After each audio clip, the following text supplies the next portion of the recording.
Welcome, viewers, to this special edition of the Leadership Advancement Mentorship Podcast, a podcast where we share the great journey of leadership, the discovery, awareness of great leaders, and how they develop their leadership potential, and how mentorship has really helped them to become an effective leader. Effective leadership is not automatic, it's something that is intentional. And today, we have one of the effective leaders in the Lamb Global community and also a Maxwell Leadership and Executive Director. I mean, she's all that. I would like her to introduce herself. Welcome with me, my friend and my sister, Dr. Sherry and McLean-Williams. How are you, Dr. Sherry? I am doing great. Thank you so much for having me, Doc. I've been looking forward to this for a very long time, and now we're here, but it's no better time than the present, right? Yeah, yeah, yeah. You're right. And someone said the present is a present. Yes, It's a absolutely. gift. Yeah, Yeah, the it present is is. a gift. Mhm. Yesterday is gone. What you have now is growth today is an investment for tomorrow. So Yes. tell us something about yourself. I know little about you, and little in the sense that the more you know people, the more you realize you don't know much about them. So tell us something about you. That who is Dr. Sheri-Ann? So, Dr. Sheri-Ann, I was born and raised in Jamaica. I grew up in the rural area. I would not trade that for anything else in the world. I love growing up as a country girl. We used to go to I think here would be referred to as like the fields, but we would go to the bushes, to get mangoes with our friends. Like those are the memories that I remember growing up with my family. I grew up in a Christian home. Both my parents were very involved in the church community, and they place a lot of emphasis on education. So they try to ensure that all my siblings, we are afforded with education, even though, a lot of persons are not aware. My dad, he couldn't read or write, and my mom dropped out of school when she was 16, but was Mm, able to go after. So, education for them was a really huge thing. And that's what really pushed me throughout, my career and just my overall school development, being able to mm, access that. I love to teach. I absolutely love to teach. I mm, love to impact lives and just transform mm, lives and allow persons to see, having that aha moment, mm, where they get to that point where they're like, oh wow, I didn't know I could do this. I didn't know I had mm, this in me, and just being able mm. to see the transformation. So that's just a Wow. little bit about me. Wow, that's awesome. I'm hearing some keyword. You're talking about education, talking about transformation. And there's a book I'm reading now, The Miracle Mentality by Tim Story.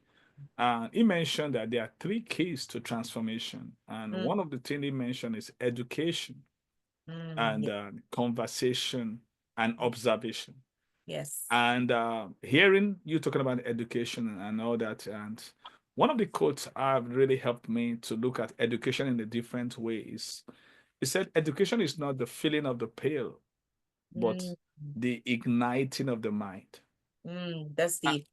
And that was really something that resonates with the origin of that word education, because the word education came from the word educo. Mm, It means to draw from within. So education is not just filling of the pail. That means you're filling a vessel. You you setting the mind on fire. yes, And I absolutely. believe that's what you did in your book. You belong in the room. Listen, I've read books, but this book, You Belong in the Room, was different. And this is what gave me an advantage because I happen to be an advanced reader, Yes. one of the advanced readers. You reach out to me, and I don't know what you saw that you want me to be one out of all the people in the world. You reach out to me to be an advanced reader. I said, wow, what a privilege, what an honor. Yeah. And I really enjoyed the book. It was a very one of the best book I've read. And because you took a lot of, and I said, wow, is this your first book? Because you took so much attention, details, and all that. So tell us why did you came up with this title, You Belong in the Room? Why, of all titles in the whole wide world? And you choose You Belong in the Room. I was like, wow, why did you choose that? Tell us why. Yes, absolutely. First, I just want to say thank you again for being an advanced reader. I think we met a couple of conferences ago at the International Maxwell Conference, and I just admire just your leadership, your dedication to growth. And I value what you bring to the table. And so I told myself that, listen, Dr. Mike has to be on in my, in my advanced reader. So I just want to say thank you for doing You're that. welcome. Yeah. I really appreciate it. In terms of the title, so I think there was a time where there was a lot of conversations about you belong in the room.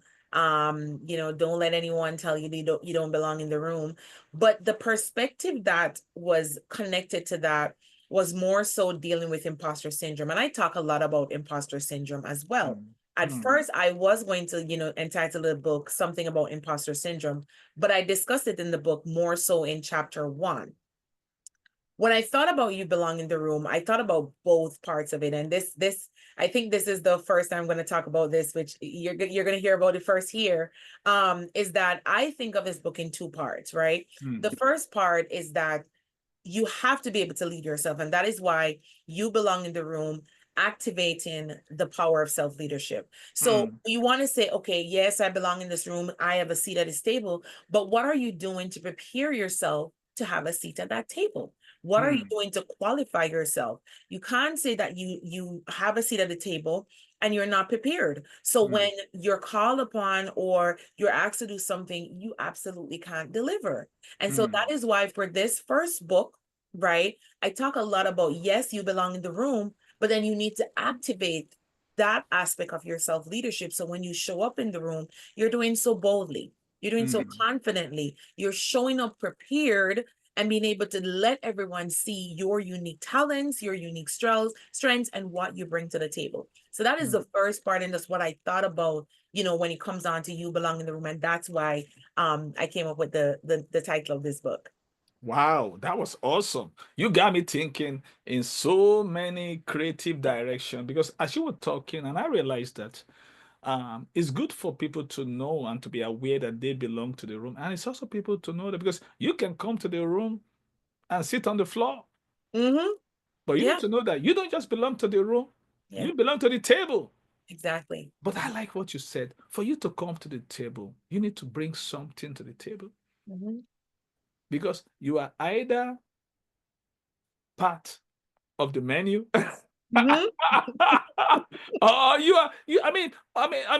people always say that you are either on the menu or Yeah. you're on the table. So Exactly. you have to, and this is why it's very important to to activate yourself because we all have that leadership seat. In fact, there's a series I'm working on. I'm also working on a book in this direction, and I have a book dropping up this month. But there's a book I'm working on towards Christmas, and the book is called Leader Lead Yourself and Mm-hmm. understanding the power of self leadership. And I believe so much in personal leadership. And now, what you said reminds me of what the chief operating officer of Facebook, Sherry Sandberg, said. She Mm-hmm. said when she began to come up as a women in leadership, she realized that so many women, even when they come to the room, they don't like to be on the table. They like to just go away. And she was like, what's going on here? She then Mm-hmm. realized that, you know, this podcast is not only for women, it's for everyone. But I'm just highlighting, what she said that really led her to begin to inspire so many women leaders that you need to come to the table. So Mm-hmm. come to the table moment have to begin with you belong in the room. Because if you are not in the room, you can even come to the table. So you have to be in the room first. That's why I like that topic. Because if you don't know you belong in the room, even if someone bring you into the room, you want to get out. Yeah. Oh, yeah. Yeah, because I don't belong here. Yeah. So tell us how does because I like the way you did it, you just creative. I mean, the creativity was so unique to you. So tell us what is so special about this book, You Belong in the Room. So this book, it takes you through different zones. And I like, for me, I can remember as early as, high school, growing up in college, university. I always wanted, when I write, I wanted to be relatable. Mm. I can remember reading books, and every time that I read like a line, I would have to go for a dictionary, because I'm like, what does this word mean? And then it causes you to lose the message that the author is trying to bring across. And I said, if ever I'm supposed to write anything, and I do this as well, when I was writing my thesis, my dissertation, everything like that, I want it to be relatable, and I want it to be as simple as possible. So if someone picks it up, they can read and they can understand. It's not something that's gonna, bamboozle their mind. And so I wanted it to connect to things that we're used to within our lives. And that's where the different zones and the different rooms comes into play. So the Mm. first one, which is chapter 1, is the comfort zone, right? Mm. Which I made a connection to the bedroom. Now, Mm. for the most part, everybody knows what a bedroom is. Slept in a bed, experienced what that feels like. And the bedroom can be extremely comfortable, Mm. especially if you're living in parts of the world where it's getting cold right now. You don't want to Mm. leave your bed. You want to be all snuggled up in your bed. But Mm. and we all know that if we choose to stay in our bed 24/7, do not go anywhere, just stay there, Mm. nothing will happen. And Mm. that is the message that I wanted to bring across in chapter Mm. 1, which is the comfort zone, that if you stay in your comfort zone, then Mm. nothing is going to happen. And I talked about some reasons why we stay in our comfort zone. So the fear of failure, imposter syndrome, the fear of being great. Now, someone might think, what fear of being great? Like, persons want to be great, but it's Mm. a genuine fear that, Mm. okay, this is really going to happen. I'm going to accomplish this. I'm going to make this great accomplishment. How am I going to navigate that? That can be a scary process for someone, right? So Mm. these different fears can really cripple us and cause us to be in our comfort zone, and we don't want to move. But in order Mm. for growth to happen, and we know this, that you have to get out of the bed, you have to Mm. get out of the comfort zone in Mm. order to grow and get to where you need to get to. Mm. Wow, that was awesome. You just hit the bull in the high, because no growth happens in the comfort zone. Mhm. And growth always require discomfort, Yeah. because there are four life zones. We have the coasting zone, the comfort zone, the challenge zone, and the creative zone. The coasting zone is where you do less than what you've always do. The comfort zone is a place of nothing new, same old, same old. Yes, And the absolutely. challenge zone is outside of the comfort zone. It's when you begin to do, what you've not done before. So the Hmm. creative zone is all about thought, where you need to think what you've not thought before. And that's what I like about the way you started. Just like you said, the bedroom represents a place of just comfort. We just want to, there's this thing that I share one time on social media about I wish I could put it up and show it. But the thing is, it shows a man. There are two kind of men. The same man. So Mm, this man, one shows him on the bed, and one shows him standing up from the bed yeah. and going to work. Yeah. And I wish I could pull out that particular stuff. I mean, because it's a very powerful picture. In fact, someone still shared this on our Facebook. And in fact, when I saw that, I said, wow, she said she liked it so much. And Yeah. when she shared it, and I said, what do you like about it? Now, this is what he said, because I didn't like that stuff. I want to bring it out.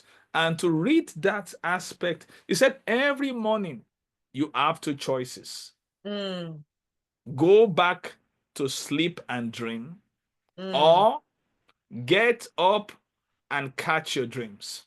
That's right. That's I absolutely. mean, that was it. I don't know if people can really see. Yeah, that's You know, absolutely right. you see, you saw two people. Mm-hmm. You see that? So So what will one what was person the is choice still that you're gonna sleeping, make? snoring, and the second person has taken the bag and left. And this is an every morning thing. Mm, Every morning, especially with this weather. Oh, it's cold. You have two choices. yeah, So either you can stay on your and you can live your dream, yeah. LIVE, on your bed. You have Mm, to get up, wake up, mhm. and get out. Yeah. So that was beautiful. But the thing I like about your book is you're so creative in the sense. I mean, the creativity is so unique that each you were going from zone to zone using different different illustration. So tell us about the next room after the bedroom, and what zone was that? Yeah. Yes. So the next zone is the preparation zone, which I Mm, use. I connect it to the bathroom, right? We go to the mm, bathroom for multiple different things, right? And so mm, as you're getting ready, you're looking in the mirror, right? mm, You're looking to see if everything is all set. mm, You need to probably do your makeup or, brush your hair, mm, lotion, whatever that looks like. And that part shows that you have to do different things to prepare you as you're going on this journey with self-leadership, right? mm, So not showing up, like I said, in the room or at the table unprepared, but then mm, doing the different things that can get you prepared. So when you're there, you feel mm, like, okay, yes, I know what I'm talking about. I'm confident about what I'm talking about, confident about what I'm sharing, and you mm. have the skills to back what you're actually sharing in that space.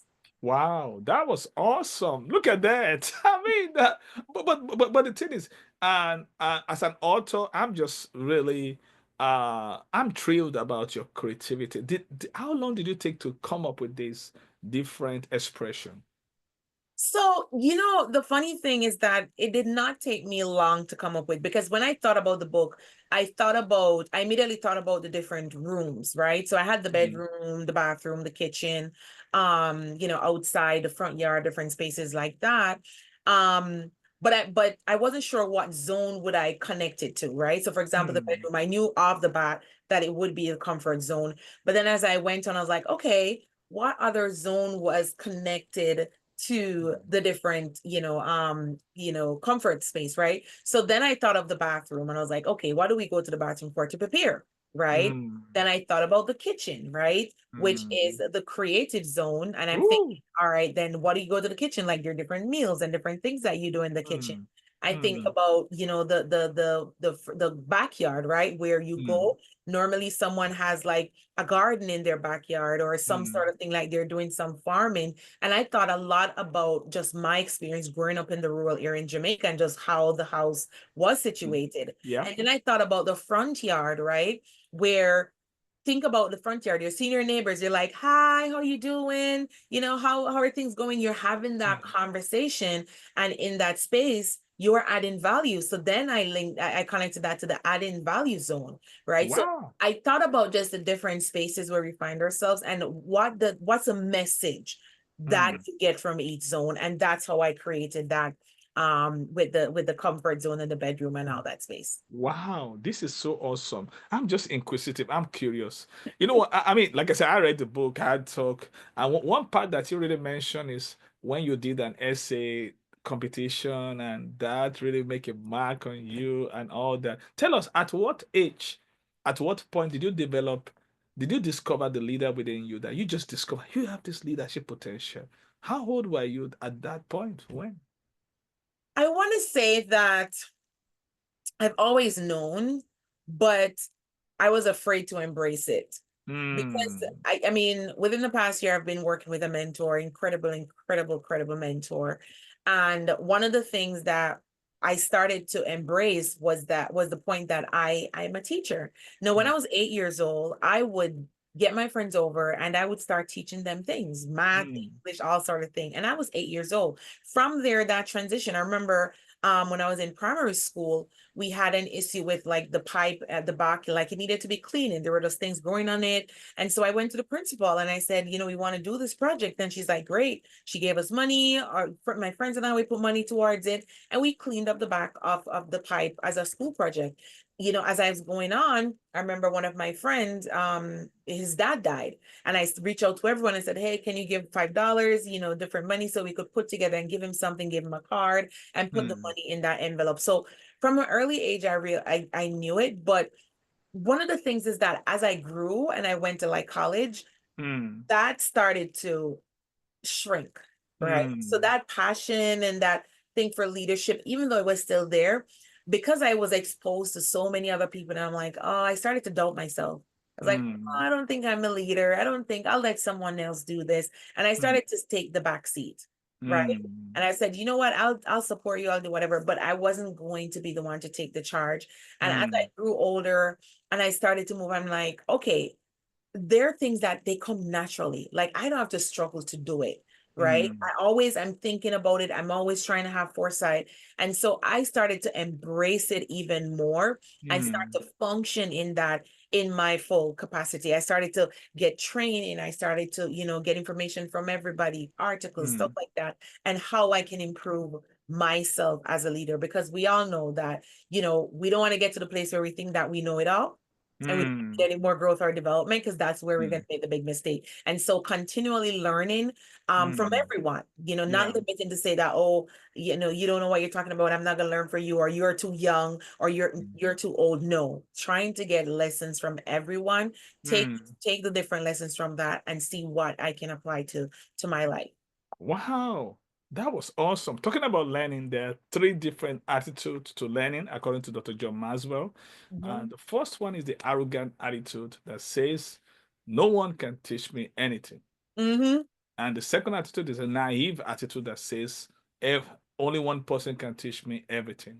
Yeah. And the third one is the teachable attitude that which we are supposed to embrace as leaders, that everyone can teach me something. And that was very important the way you said it. But there's something that I've always said about leaders. There's a way they carry Mm. themselves. When I see you live, on IMC, even your steps. I mean, you got a leaderships. You got a leader swag. I mean, I got a swag. I tell you, there's a swag. There's a swag to it, and I believe it has to do with your awareness Mm. of who you are, what you have, Yes. and that's what makes leaders. One of the quotes and really ruminating on today's. I like quotes. One of the book I've written is on quotes by David Jordan. He said, "The world stand aside to let anyone pass who knows where he is going." Mm. When people know that you know where you are going, they stand aside.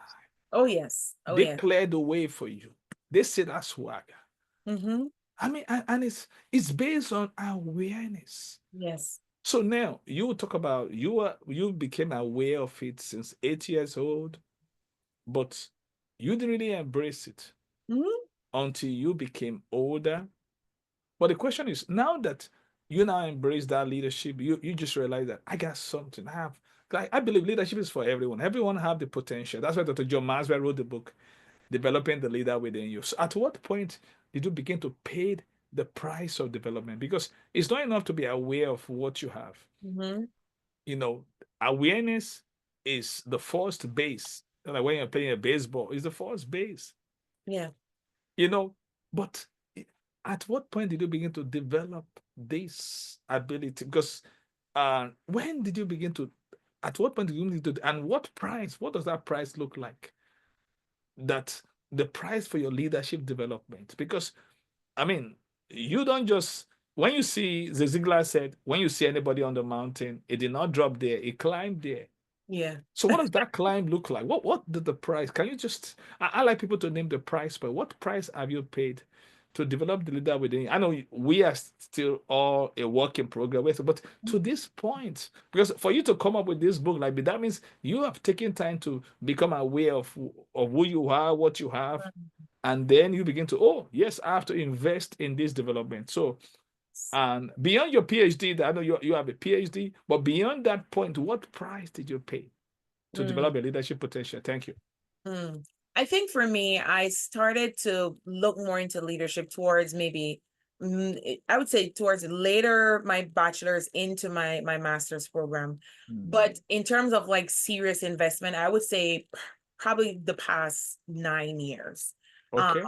I started, and more so the past 6 years. And in terms of the cost and the price, I don't even look at it as something that costs me, because there's a saying in Jamaica, and I'm going to quote it in part when I'll translate. It says that if you want good, you knows of a run, which simply means that if you want to be good, you have to be willing to pay a price. And so I know within myself that it didn't matter the cost of what was associated with, if I needed to go to training or get more, certification, or just anything to develop myself, I was willing to pay, because I I believe in myself so much that I'm willing to pay.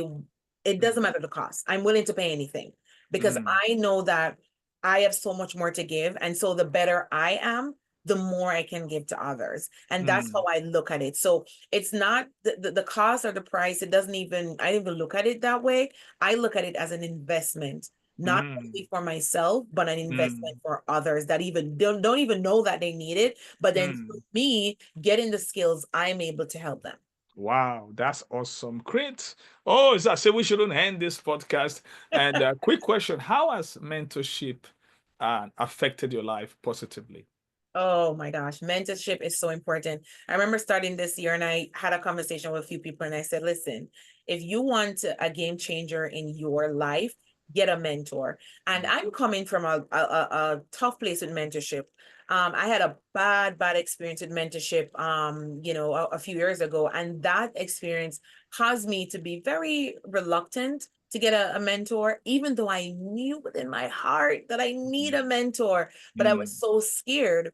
And a year and a half ago thereabout, I decided to reach out. I saw somebody that I really admired, and I reached out to that person. I said, you know what, what's the worst can happen? Either they're gonna say yes or no. And I reach out, and without even a second thought, the person said yes. And mm, so that has been so instrumental over the past year and a half, being able to mm, guide me not only professionally but personally, mm, assessing like my spiritual growth, my personal growth, my professional growth, my emotional growth, like everything. And mm, that's what I needed. And so, I would advise everybody, if you don't have a mentor, mm, seek a mentor today. Really, research that person, maybe have a meeting with them one-to-one to mm, get to know them. But I guarantee you that change that you're looking mm. for is in Yeah. mentorship. Wow, that's awesome. Yeah, I still got some question for you. What is the greatest lesson that you have learned in your leadership journey? Ooh, oh my gosh, I have learned so many things. Mm, But one thing I I'll say is, if someone says no, or if they do not respond to you, don't mm, take it personal. mm, A lot of times, and I found this, more so over the past 3 years, is that, I'll reach out or do something and then I don't get a response, or they'll say no.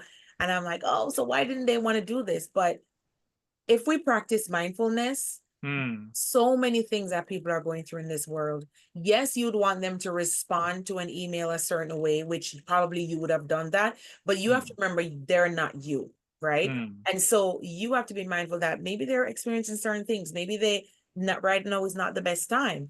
mm, Maybe it is that, they're in a space where they can't even respond. And so once I get when I used to get those responses, I would be like so mad. I'm like, ugh, and I'm like, what are you doing, Sheri-Ann? Like, mm, you need to be more understanding and mindful. And then now I'm in the space where I said, you know what? It's not the time. When is the time? mm. If and when they will reach out. So not being able to take certain things personal. Wow, that's awesome. So, what was the greatest advice that you have received, and we'll give it to you? The greatest advice. I've received so many advice. But The greatest one.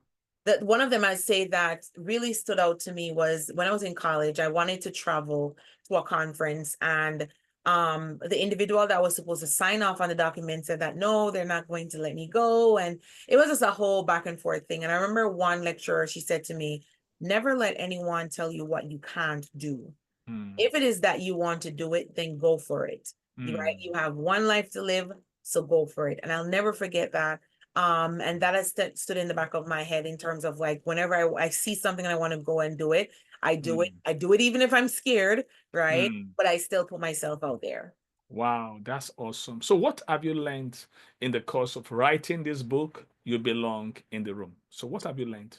So Yeah. I've learned to celebrate the small steps. Now I talk about this all the time. Like if you've been on any of my iRefusion or trainings or anything like that, I talk about celebrating the small steps. And I really had to do that with this book, Mm, because if you think about a book, and you've written books, right, Doc? And it can be overwhelming at times. You can be thinking, oh my gosh, when am I going to finish this? Is this going to really, get to the point that I'm trying to bring across? Are people going to connect with this book? And mm, so all these thoughts started to flood my mind.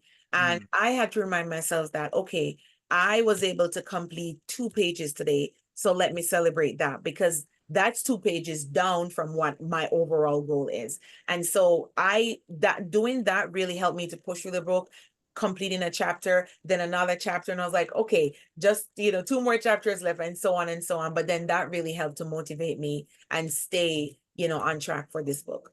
Wow, that's awesome. Dr. John Maswell said, a thought is not enough to fill a book. Yeah, He said a it thought is is only not. enough to fill a page and not a book. It is not. He said, and the thing is that he said that really got my attention is that speaking Mm-hmm. doesn't necessarily shows maturity. Yeah. He said, but writing does. Hmm. Oh, I just learned this morning from him, just Yeah. hearing him. He was on a podcast with Dan Mattel. I was just Ah, enjoying that podcast. It was so yeah. rich. And when he was sharing, I like to learn from great leaders. Yeah. And so before we go today, and I want you to share two things with people. Number one, where can they find you? I mean, kind of, you don't have to eat a whole cow to know a good mate. They've been listening to you. They say, I just love this coach. I want Dr. Cherry to coach me. I want her to guide me. I just love her. I want to be in the room with her. So how can they find you? I know where to find you.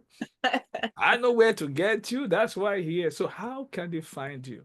How can they find you? And which social media, how can they connect with you? Thank you. Absolutely. So I'm physically located in Worcester, Massachusetts, but I'm all over social media.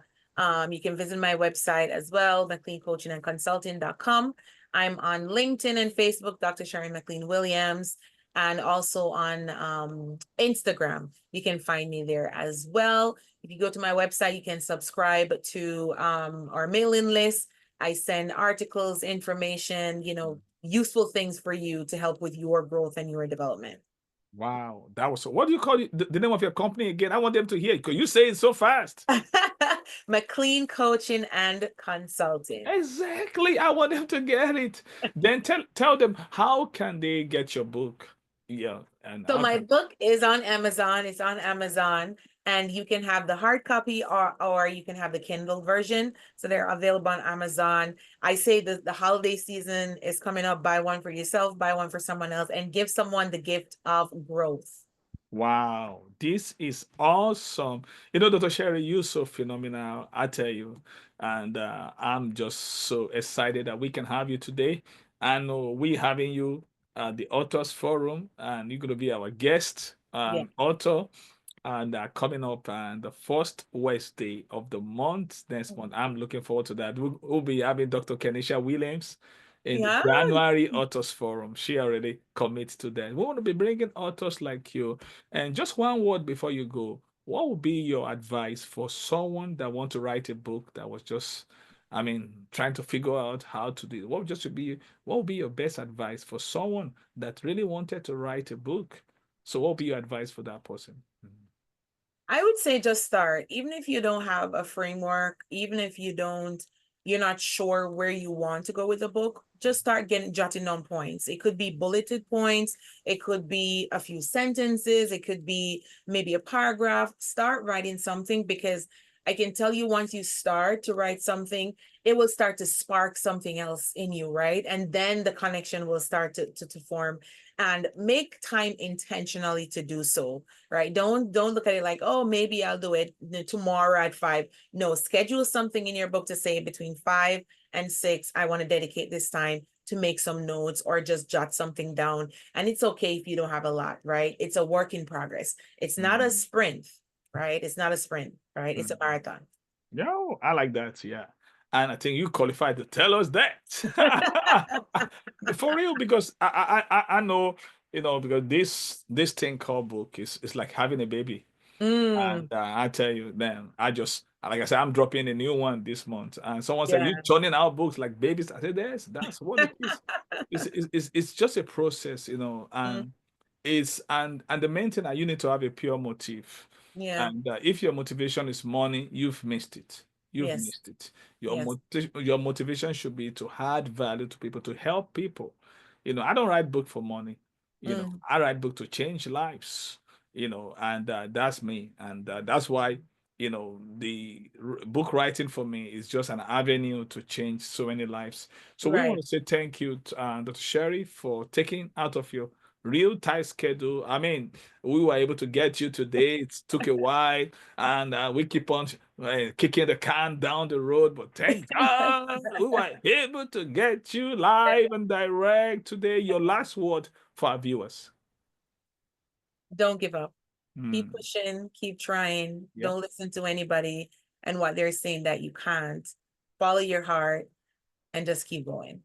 Wow, it's been a great time, and we've been learning from the best. We've been learning from Dr. Sherry, and on these various and just about things about various insights that she has shared about you belong in the room. Don't forget, don't let anybody tell you that you don't belong in the room. You belong in the room, but watch this: a man's gift make Mm, a room for him. So mm, you need to activate your personal leadership in yes. order to maximize the room.